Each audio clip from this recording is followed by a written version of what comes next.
இந்த 21 நாள் உபவாச ஜெபத்திலே கர்த்தருடைய வாக்குத்தத்தம் நமக்கு நேராய் வருகிறது. சத்துருக்கு முன்பாக நிச்சயமாய் ஒரு பந்தி நமக்கு உண்டு. கர்த்தர் ஒரு நாள் வைப்பார். இனி சத்துருக்கு முன்னாடி நான் நிற்க முடியாது. இனி சத்துருக்கு முன்னாடி ஒரு நாள் கூட நான் நிற்க மாட்டேன். இல்லை, கர்த்தர் நிற்க வைப்பேன் என்று வாக்கு கொடுக்கிறார். கர்த்தர் உன்னை அங்கே கொண்டு போய் நிறுத்துவேன் என்று வாக்கு கொடுக்கிறார். அவனுக்கு முன்பாக உனக்கு ஒரு பந்தியை ஆயத்தப்படுத்துவேன் என்று வாக்கு கொடுக்கிறார். அவன் கண்ணு முன்னாடியே உன் தலை மேல எண்ணெயினால கர்த்தர் அபிஷேகம் பண்ணி, அது மட்டுமல்ல உன் பாத்திரம் நிரம்பி வழியத்தக்கத நம்புறவங்க கரங்களை தட்டி ஆமென் என்று சொல்லுங்கள். நான் நம்புறேன் சொல்லுங்க. நான் நம்புறேன் ஆண்டவரே, நான் நம்புறேன். ஒரு நாளும் நம்முடைய சத்துருக்களுடைய இஷ்டத்திற்கு நம்மளை என்ன பண்ண மாட்டாரு ஆண்டவர், ஒப்பு கொடுக்கவே மாட்டார். ஆமென் சொல்லுங்கள். இந்த வசனத்தை நான் தியானித்துக் கொண்டிருக்கும் போது விசேஷமாய் ஒரு 2 மனிதர்களுடைய வாழ்க்கையை நான் காண்பித்து, நம்முடைய ஆண்டவர் சத்துருக்களுக்கு முன்பாக நமக்கு கொடுக்கிற ஆசீர்வாதங்கள் என்ன, நமக்கு விரோதமாக இருக்கிற, நம்மை பகைக்கிற சத்துருக்களுக்கு முன்னாடி ஒரு தேவ பிள்ளைய ஆண்டவர் எப்படியெல்லாம் கனப்படுத்துறார் என்கிறதை குறித்து ஒரு 6 காரியங்களை, ஒரு மனுஷனுடைய வாழ்க்கையில் ஒரு 3 காரியமும், இன்னொரு சம்பவத்தை வைத்து ஒரு 3 காரியமும், இப்படி ஒரு 6 காரியங்களை வேகமாய் நம்ம தியானித்து அதை விசுவாசித்து ஜெபிக்க முடிக்க போறோம். ஆமென் சொல்லுங்கள். முதலாவதாக ஒரு வசனத்தை எல்லாரும் வாசிக்க போறோம். எஸ்தரின் புஸ்தகத்தை நம்ம எடுத்துக்கொள்ளலாம். எஸ்தரின் புஸ்தகத்திலே 3ஆம் அதிகாரத்தை நம்ம எடுத்துக்கொள்ளலாம். எஸ்தரின் புஸ்தகம் 3ஆம் அதிகாரத்திலே 6வது வசனத்தை வாசிக்கலாமா? வாசிங்க.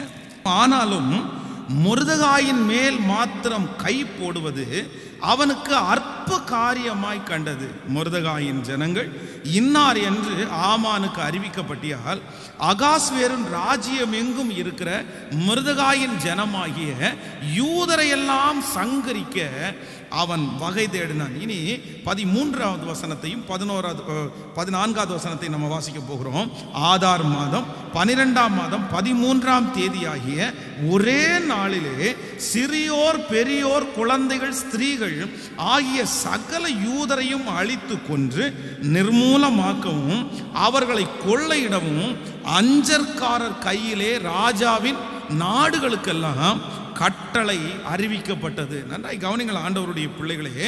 நம்பர் 1, முதலாவதாக நம்முடைய சத்துருக்கள் நமக்கு விரோதமாக எழும்பும் போது ஆண்டவர் அவர்களுக்கு முன்பாக நமக்கு கொடுக்கிற முதல் ஆசீர்வாதம் என்ன அப்படின்னா, நம்முடைய சத்துருக்கள் நினைக்கிறது எதுவுமே நடக்காது அப்படின்னு ஆண்டவர் நமக்கு வாக்கு கொடுக்கிறார். எத்தனை பேர் ஆமோதிக்கிறீர்கள்? சில நேரங்களிலே நமக்கு விரோதமாக எழும்புகிற சத்துருக்கள் அவர்களுடைய மனதிலே ஒன்றை நினைக்கிறார்கள். உனக்கு இப்படிதான் நடக்க போகுது, நீ இப்படிதான் ஆக போற, உன்னுடைய சூழ்நிலை இப்படி ஆக போகுது, உன் பிள்ளைகள் இப்படி ஆக போறாங்க, உன் வியாபாரம் இப்படி ஆக போகுது. அப்போ நமக்கு கூட சில நேரத்தில் என்ன நினைக்கும் அப்படின்னா, அவன் நினைச்சது மாதிரி நடந்துருவோமோ பாஸ்டர், சமீப காலமா அவன் நினைச்சது மாதிரி தான் என் குடும்பத்தில் நடக்குது, என் குடும்பத்தில் பிரச்சனை வரும்னு அவன் சொன்னா அதே மாதிரி பிரச்சனை வருது, எனக்கு நஷ்டம் வரும்னு அவன் சொன்னா அந்த மாதிரி நஷ்டம் வருது. ஒருவேளை இந்த காரியத்தை கேட்டு கேட்டு கேட்டு நீங்கள் சோர்ந்து போய் இந்த இடத்துல இருக்கலாம். ஏன்னா அவன் நினைக்கிறது மாதிரியே நடக்குது, சத்துரு சொன்னது மாதிரியே நடக்குது.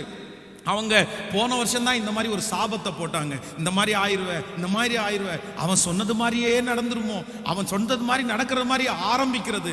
ஆனால் என்னுடைய ஜீவனுள்ள தேவன் இன்றைக்கு முதலாவதாக வாக்கு கொடுக்கிறார், சத்துரு நினைக்கிறது எதுவுமே நம்ம வாழ்க்கையில நடக்கவே நடக்காது. விசுவாசிக்கிறீங்களா? உங்களுக்கு அதை குறித்த பயம், அச்சம் உங்களுக்கு வேண்டவே வேண்டாம். ஒருவேளை அப்படி சூழ்நிலை அப்படி இருக்கலாம், அப்படி ஆரம்பித்தது போல உங்களுக்கு தெரியலாம். ஆண்டவர் வாக்கு கொடுக்கிறார், அவனுடைய இஷ்டத்துக்கு நடப்பதற்காக நான் உன்னை அழைக்கவில்லை. என் ஜீவா இல்ல தேவனாகிய கர்த்தர் உங்களை குறித்து என்ன நினைக்கிறார்களோ, உங்களை குறித்து என்ன வைத்திருக்கிறாரோ, உங்க பிள்ளைகளை குறித்து என்ன வைத்திருக்கிறாரோ அது மட்டும்தான் நடக்குமே தவிர சத்துருடைய மனதிலே இருக்கிறது நடப்பதே இல்லை. எத்தனை பேர் ஆமோதிக்கிறீங்க? இந்த இடத்துல நீங்கள் இங்கே வாசிக்கும் போது வேதம் சொல்லுது, இந்த மொர்தெகாய் தான் ஆமானுக்கு விரோதியாய் இருந்தான்.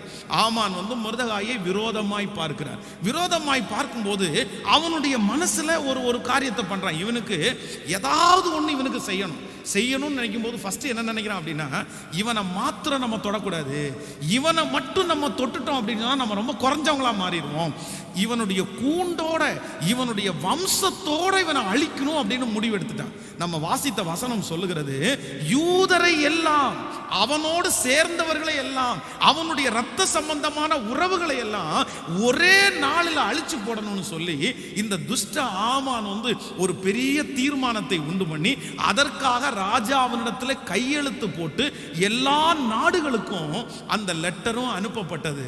ஆனா வேதம் சொல்லுது, சத்துரு நினைக்கிறது மாதிரி ஆண்டவர் நடத்த விடவே இல்லை. ஒரு யூதர் மேல கூட அன்றைய தினத்திலே இவர்கள் எழுதப்பட்ட அந்த கடிதம் எழுதப்பட்ட இந்த நாளிலே இத்தனை ஆயிரம் யூதர்கள் மரிக்க போகிறார்கள் என்று எழுதப்பட்டு சைன் போடப்பட்ட அன்றிலே ஒரு யூதன் கூட சாகாதபடி என் தேவனாகிய கர்த்தர் கிருபையாய் காப்பாற்றினார். ஆமேன்னு சொல்லுங்க. நான் நம்புறேன், நம்முடைய சத்துருக்கள் ஒருவேளை உங்களை கூண்டோடு அழிக்கணும்னு நினைக்கலாம். உங்களை நீங்கள் ஆரம்பத்தில் இருக்கலாம், என்னை கொஞ்சம் டென்ஷன் படுத்தினா பரவாயில்ல, எனக்கு ஒரு பொருளை நஷ்டப்படுத்தினா பரவாயில்ல, ஆனால் நான் இருக்கவே கூடாதுன்னு நினைக்கிறேன், என் குடும்பம் இருக்கவே கூடாதுன்னு நினைக்கிறான், நான் ஒன்றும் இல்லாமல் போகணும்னு நினைக்கிறான். அப்படின்ற கலக்கத்தோடு நீங்கள் வருவீர்களே ஆனால் ஆவியானவர் உங்களுக்கு வாக்கு கொடுக்கிறார், அவன் நினைத்தது நடக்கப் போவது இல்லை. உன் தலைமயிராகிலும் கீழே விழப்போவதில்லை. உங்களுக்குரிய ஒரு பொருளாகிலும் அது நஷ்டப்பட போவதில்லை. ஒன்றிலே கூட கை வைக்க முடியாது. நான் நம்புறேன், அவர்கள் உங்களை முழுவதும் அழிக்க வேண்டும் என்று நினைத்தாலும் என் தேவன் உங்களையும் என்னை காப்பாற்றி ஹல்லேலூயா அவர்களுக்கு முன்பாய் கர்த்தர் பத்திரப்படுத்தி நம்மை பெருக பண்ணி நம்மை வளர பண்ணி அவர்களுக்கு முன்பாய் கர்த்தர் நம்மை சாட்சியாகவே நிறுத்துவார். ஸோ நம்முடைய மனசுல ஆழமாய் ஒன்று பதிந்திருக்க வேண்டும், என் சத்ருனுடைய இஷ்டத்திற்கு இல்லைன்னா என் சத்ரு நினைக்கிறது மாதிரி என் வாழ்க்கையில என்ன பண்ணாது?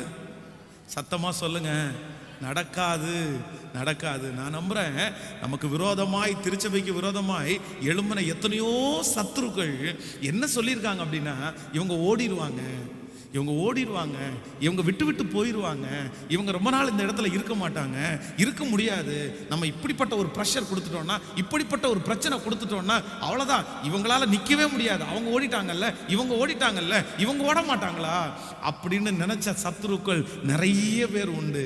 ஆனால் இன்றைக்கு வரைக்கும் நான் நம்புறேன், அவங்க நினைச்சது மாதிரி எதுவுமே நடக்கலை. ஆமோதிக்கிறீங்களா? நான் என்னுடைய கண்களால் பார்த்துருக்குற ஆண்டவருடைய பிள்ளையே, சத்துரு நினைச்சது எதையுமே நடக்காம, ஆனால் ஆண்டவர் என்ன பண்ணாருன்னா, அவர் எங்களுக்காய் நமக்காய் முன்குறித்ததை கர்த்தர் செய்து முடிக்கிறார்.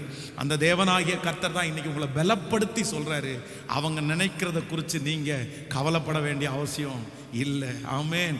உன் பிள்ளைக்கு அது ஆகும்னு சொன்னாங்களா? இல்லைங்க, இல்லை. நம்முடைய கர்த்தர் இருக்கிற வரைக்கும் கர்த்தர் அனுமதிக்கவே மாட்டார். உங்களுக்கு விரோதமாய் சபித்தார்களா? அது நடக்காது, அது வாய்க்காது, உனக்கு இப்படி தான் வரும், உன் தலை மேலே இப்படி தான் விழும், இல்லவே இல்லை. கர்த்தர் அவருடைய கைகளில் கொடுக்கவே மாட்டார். அப்போது நம்பர் 1, இந்த சூழ்நிலையில் இந்த ஆமான் எடுத்த முதல், அவனுடைய மனசில் இருக்கிற முதல் ஐடியா என்னன்னா, மனசில் என்ன நினைக்கிறான் அப்படின்னா, இவங்களை கூண்டோடு அழிக்கணும்னு ஃபர்ஸ்ட் நினைக்கிறான். ஆனால் அது முடிஞ்சிருச்சா? வம்சத்தோடு அழிக்கணும்னு நினைக்கிறத முடியலை.